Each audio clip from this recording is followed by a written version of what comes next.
In the wake of that tragic attack that claimed the lives of State Representative Melissa Hortman and her husband Mark, as well as the attempted assassination of State Senator John Hoffman and his wife, serious questions are being raised about the safety and privacy of our elected officials. Let's take a look at those numbers. Last year alone, Capitol Police investigated more than 9,400 threats and concerning statements targeting members of Congress, their families, and staff members.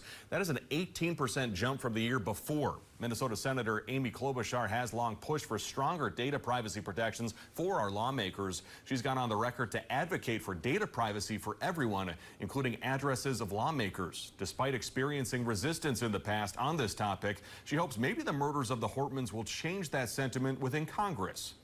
Senator Klobuchar joins us now on this First Alert at 4. Senator, really appreciate you being with us this afternoon. First, with the Hortmans lying in state tomorrow down in St. Paul, how have you been feeling these past number of days? And do you plan to pay your respects in St. Paul this weekend? I do. I am hopeful. We are still voting in the Senate, but I'm going to do everything to be there tomorrow with the laying in state. And it's the appropriate way to handle such a leader as Melissa Hortman and her husband.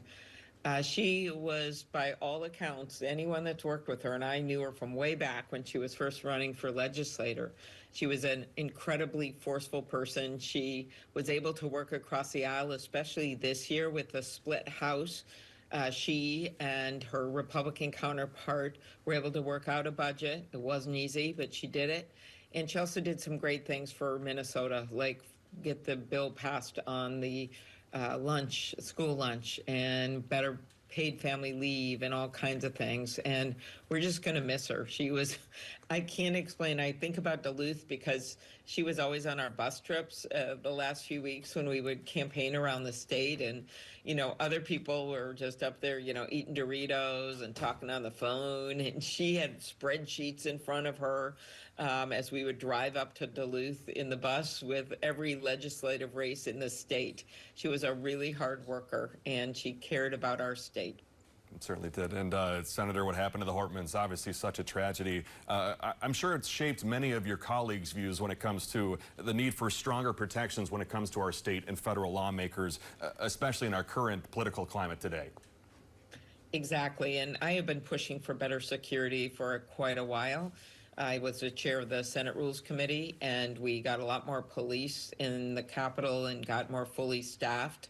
That was a big deal after January 6th, and made sure that our police were respected and got the benefits they deserve. The second piece of this was just at home and local, better coordinations with local law enforcement when federal officials come. We've seen an increase, Ryan, from only 1,900 threats against members of Congress in 2016 to over 9,000 threats last year.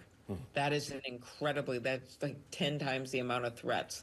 And it is not a good situation, so we just need more law enforcement, and also to make sure that our members are protected with their addresses and other things. Senator Cruz and I actually lead a bipartisan bill on that front. And then, Senator, if I may ask one final question. In our line of work, we see all the time comments on social media either bashing Democrats, comments bashing Republican colleagues at the Capitol. So especially in your line of work and during a time when important legislation is being worked out, like the big, beautiful bill that's being worked out in the Senate right now, how do you balance calling out policies you necessarily don't agree with while also making sure it is civil and doesn't include that inflammatory rhetoric? Such a great question, Ryan, because our job is to debate issues on behalf of the people of the country. It's not just to go along with everything. We've got to stand our ground and debate things and point out when there's a problem, when Medicaid gets cut, or when you've got problems with rural hospitals could get shut down. I think that's all fair game. Those are debates back and forth about funding and debt and all those things. But once you start personally making claims about people, or saying things that are going to get other people to commit acts of violence, that is way over the line. And retweeting things that I think are falsehoods or get people to get more angry.